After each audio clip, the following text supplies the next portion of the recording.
Friends, ஒருத்தர் பிறந்த பிறகு தான் ஹிஸ்ட்ரியை உருவாக்குவாங்க உலகத்தில். பிறக்காததுக்கு முன்னமே ஹிஸ்ட்ரியை உருவாக்குனவர் தான் இயேசு கிறிஸ்து. யோவான் பத்ம தீவில் சொல்றாரு, உலக தோற்றத்துக்கு முன்பாகவே அடிக்கப்பட்ட ஆட்டுக்குட்டி இயேசு கிறிஸ்து. உலகம் உருவாக்குறதுக்கு முன்னாடி ஆண்டவருக்கு தெரியும் மனுஷன் இப்படி கீழ்ப்படியாமல் போவான், இப்படி ஆண்டவர் விட்டு போவான், அதுக்காக ஆண்டவர் தன்னுடைய குமாரனை அனுப்பணும். எல்லாம் ப்ரீ பிளான் ப்ளூ பிரிண்ட் அங்க இருக்கு.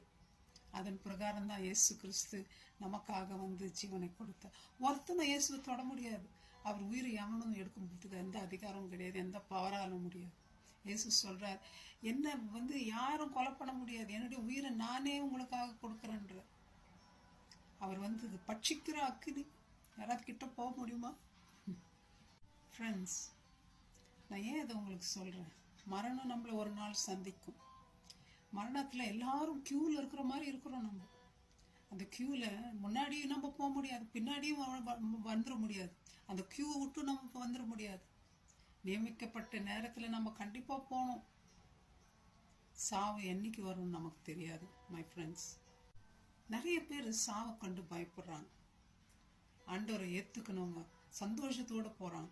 ஏன் பயப்படுறாங்க? ஏன் பயம்? எனக்கு மனுஷனுக்கு சாவுன்னா தனிமையா போகணும், என்ன நடக்க போகுதுன்னு தெரியாது, என்னுடைய லவ்ட் ஒன்ஸை விட்டுட்டு போயிடுவேன்னு பயம், திக்கில், வேதனை.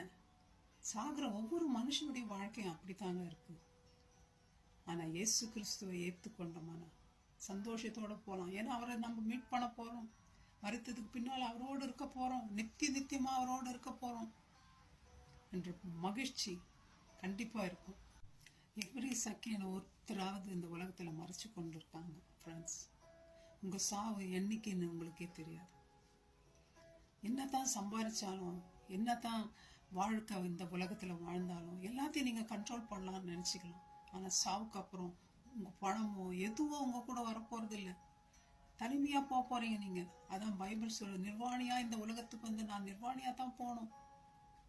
எனக்கு கூட பணமோ இல்ல கோல்டோ எதையும் நான் தூக்கின்னு போக முடியாது. தாயின் வயிற்றுல வரும்பொழுது யாரும் கோட் போட்டுன்னு வெளியே வர்றது இல்லைங்க. ஃப்ரெண்ட்ஸ், யோசித்து பாருங்க, நம்ம செய்த நற்குணங்களும் ஆண்டவர் மேல வச்சிருக்கிற நம்பிக்கையும் தான் நம்ம கூட வரப்போகுது.